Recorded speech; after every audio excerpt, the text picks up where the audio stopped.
Welcome to our Talking Business in China podcast by crayfish.io, a space for an expert's take on growing your business and succeeding in the Chinese market. Here are your hosts, Ting Geyang, founder and CEO, and Geyang Huang, Director of Business Services at crayfish.io.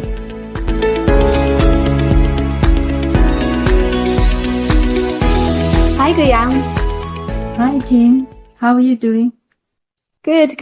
Recently been speaking at a number of offline and online events on doing business in China. So some of the topics we discovered include language and culture. People are still saying it's one of the main barriers. So I thought it would be a good topic to talk about today. Let's start with language.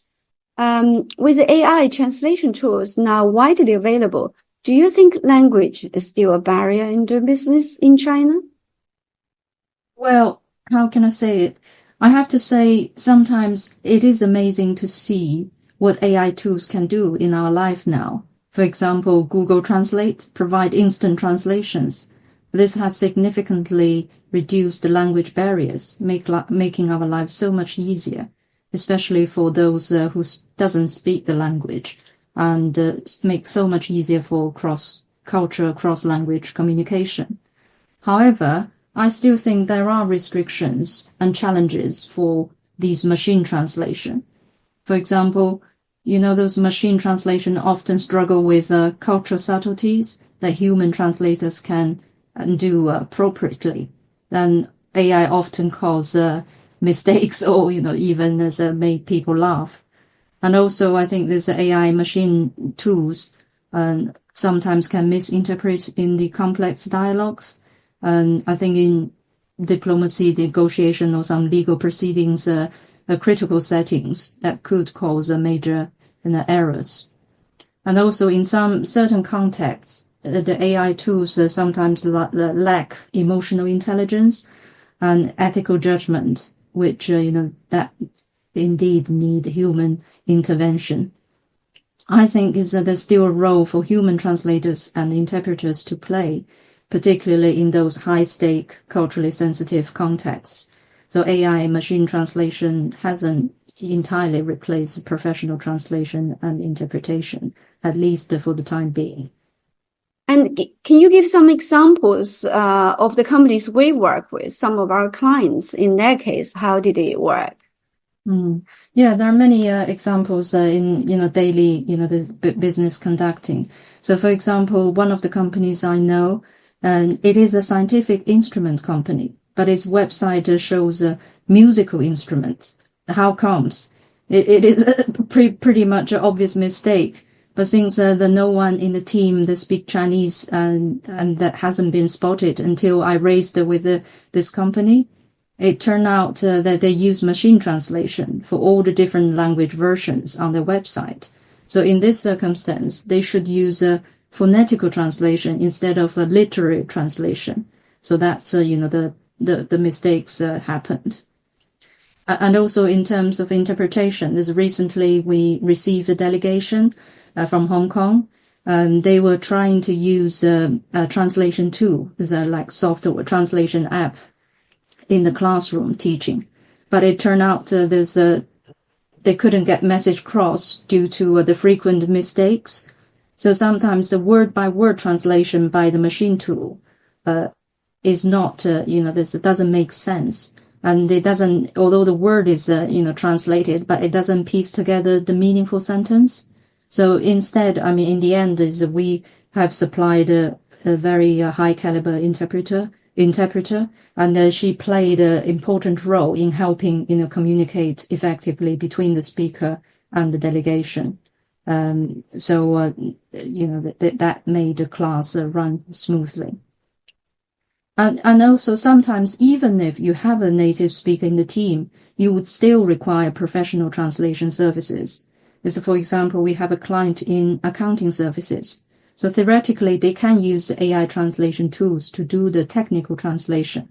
And also they have a Chinese speaking staff in the team. They can do the proofreading, but they still rely on our professional translation services for the marketing materials.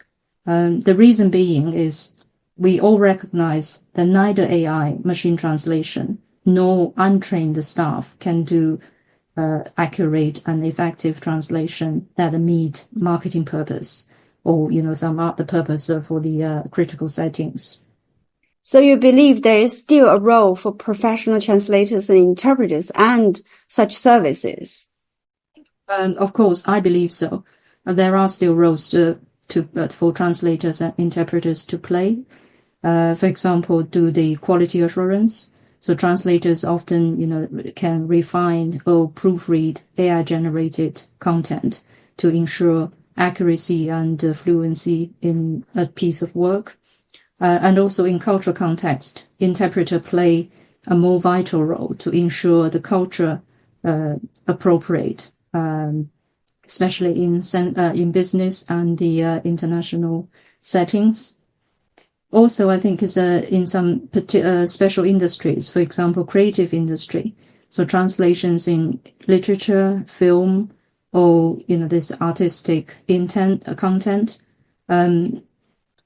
I don't think the AI can do a good job here because often they, as I said, they lack of emotional intelligence to reflect accurately of the context.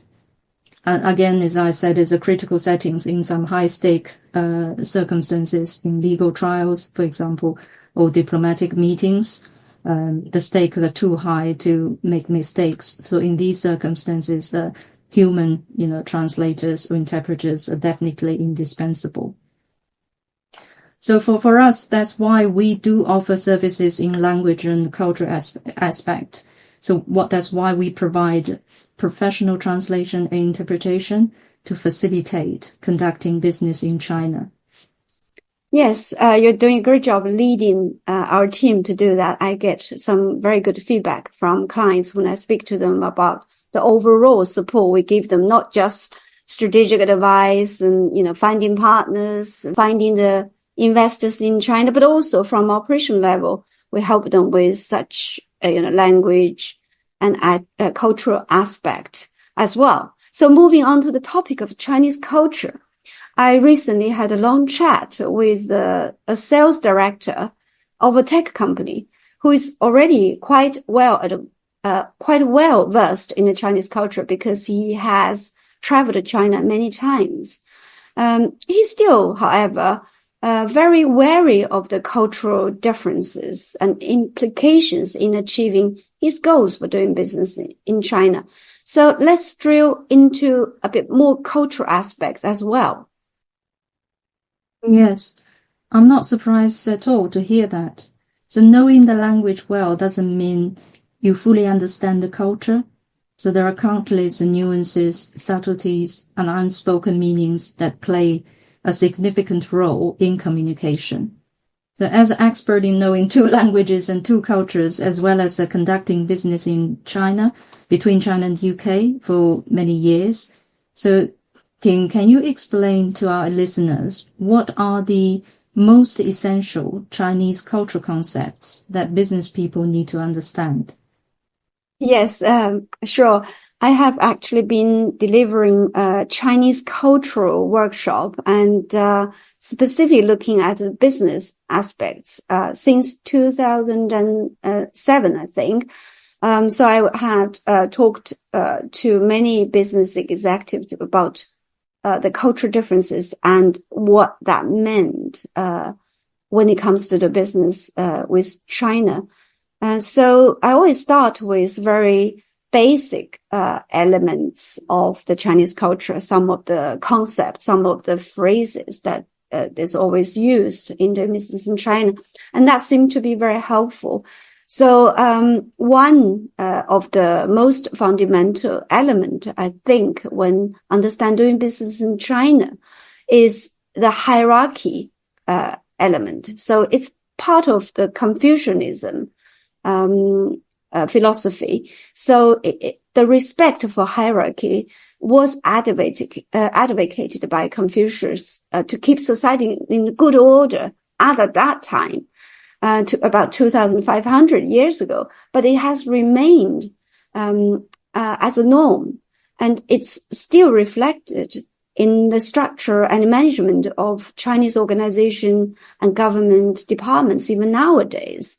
So that's something I think it's worthwhile to mention. I know that Geyang, you also have spoken on Chinese culture and hierarchy as well.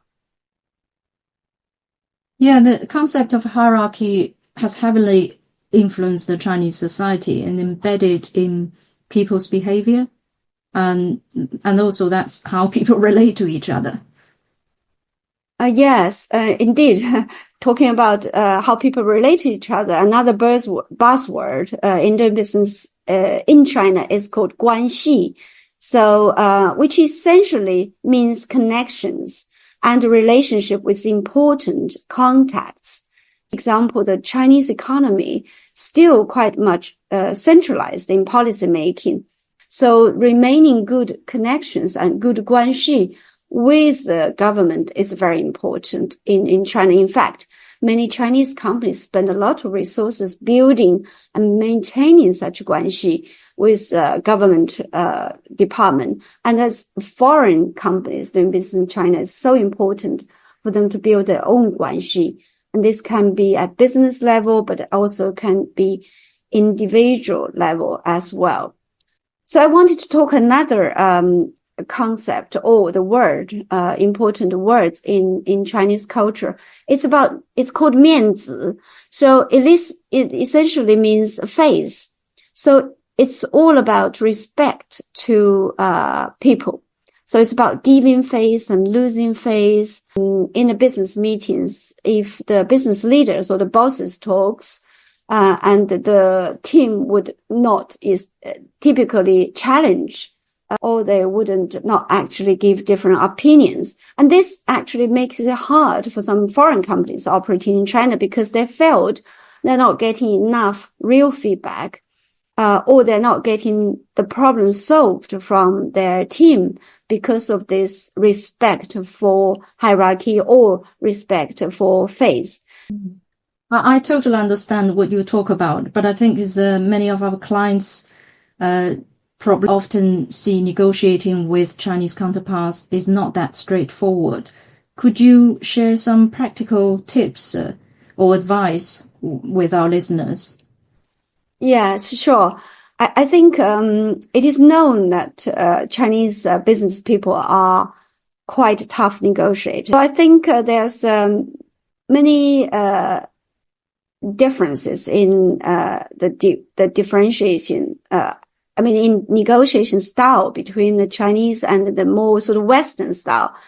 And first, most important is that Chinese negotiation does take a lot more time. And of course, if you are not familiar with how business is done in China, sometimes you will get comments to say, this is how it works in China, or this is required by regulation. So if you're not sure, you should always ask to say, can you give us some evidence to back up that? And is this the case? Could you send us a link to the government, regulation website? And now, as we said, with AI translation tools, even Chinese government policy or regulation on website in Chinese can be easily translated online. So you can at least check whether this is the case. And when some of the negotiations happen, for example, during just a meeting or in WeChat messages, it could happen. A good practice is to ask the Chinese counterparts to confirm those points in written, ideally in email or in a formal document, because there's so many WeChat messages or instant messages that it's hard to find and follow later. And another one, finally, I would say for those companies who have done business in China, people typically know that discount is very important. And remember, we talk about the face. So sometimes giving discount to a client or customer can also be a way to show the respect to say, okay, we are starting this business, we would offer this discount, because if the customer asks for discount, you don't give discount, then you say no, essentially, and it can be, not good in building relationships. So you need to expect to give that discount. So building your pricing strategy right at the beginning and allowing the discount is important. Of course, you have to be prepared to walk away. If you are pushed so hard and then you say, okay, that's it, we're not going to do this deal, you might actually get a deal done for that time. Of course, it depends on what kind of company you're dealing with. If it's state-owned companies, the negotiation may take longer, and because the decision-making chain may be longer, and there's even a more steep hierarchy. In some other cases, if you're dealing with a smaller Chinese private company, it could be you just deal with the boss, and it's much more quicker. You are listening to Talking Business in China, a podcast by crayfish.io dedicated to exploring and dissecting the success factors and the fundamentals of doing business with or in China. These tips are really helpful. But finally, I think many Western business people are traveling to China again. What are your top tips for making a successful trip to China? Yes, I have been back to China 4 times since China opened up last year to business visits again. So I find that it has really helped me to build some new relationship that we have started during the COVID years, but also to reinforce those wanxi we have built, particularly when we talk about some bigger projects as well. So my own experience that is number of visits to China is really a sign of commitments to the relationship, and particularly for bigger projects. So I would always advise our clients to go to China every so often, even if it's not just for a transaction, just for the relationship and for the longer term business development is always good. One factor to consider is send people of equal seniority. So if you want to meet the CEO, then you need to make sure in your company you have a senior management. Otherwise, if you just send, for example, engineer team there, you might just be meeting the tech team. So just bear in mind of that. And before you go to China, you typically would already lined up some meetings and agreed on the dates. But be flexible and expect last minute change to the schedule, because in China, the China speed, as we know, means that things are moving quickly. So sometimes your meeting may be scheduled at a day's notice, but this can also be playing your advantage as well, because you could get some important meetings arranged at last minute as well. That happened to me. Sometimes I meet one partner and then they said, oh, you should meet another partner. And then this could be arranged sometimes in the same day, because people do feel comfortable in very short notice. Even though doing business in China now is very digital in terms of like communication or on WeChat and phone calls, people still like to have a formal business cards, and titles are important. So taking at least a box of business cards. Yeah, and also I want to talk about the taking small gifts when visiting China. So this is not about how much value the gifts is. It's really the intention. So show that you want to bring something English or something representative of your region, and that's generally appreciated. What's your experience in this? Yeah, interesting you talking about the gifts. I used to receive a lot of gifts from Chinese investors in my previous capacity. But that was many years ago. Is it still the case these days? certainly from the Chinese side, every week or so we get Chinese visitors coming, and they always bring gifts, whether it's calligraphy or it's a scarf or a statue. So as a matter of fact, when I visit China, I also bring some gifts. In fact, half of my suitcase are all different types of gifts for different types of connections or friends. So I find that still help for my trip. Or the relationship. Yeah. So if a final point about is the hospitality side. So when we go to China, of course, for most Western executives going to China, they would probably be provided a lot of hospitality. This could be formal banquet, sightseeing, and sometimes even entertainment like karaoke. But for when they come to UK for their return visits, some kind of hospitality is also expected. So I would say that for our clients, arrange some hospitality as much as you can in the UK. Of course, this not means you have to provide a karaoke as well. But for example, some sightseeing is very helpful. In your case, Geyang, you've recently worked with a client to support that, right? Yes, we have a client recently receive a returning visit from their Chinese counterpart. The reason I know it is because they requested the interpretation and the tour guide service from us. The reason being, when they visited China, they received great hospitality in Shanghai.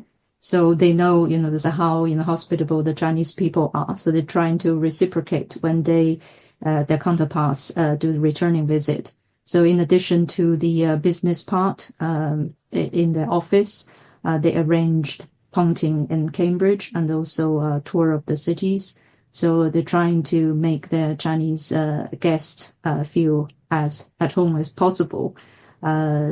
So that's they're trying to make the communication smooth. That's where they request the special interpretation and also the Chinese tour guide from us. And the whole visit was quite successful. And they especially send us email to say thank you to us. And also we are very happy. Yes, I remember the CEO did mention that as well. And I also said they took them to a Chinese restaurant, and the Chinese delegation was very happy. So talking about that, sometimes the Chinese people traveling overseas, they like to appreciate British food, right? But they also want some Chinese food. Yeah, I think it's offering some Chinese food is showing the host is very considerate. Yeah, I mean, in a week tour, it would be good to arrange, 1 or 2 meals in Chinese. They would be happy. Yeah.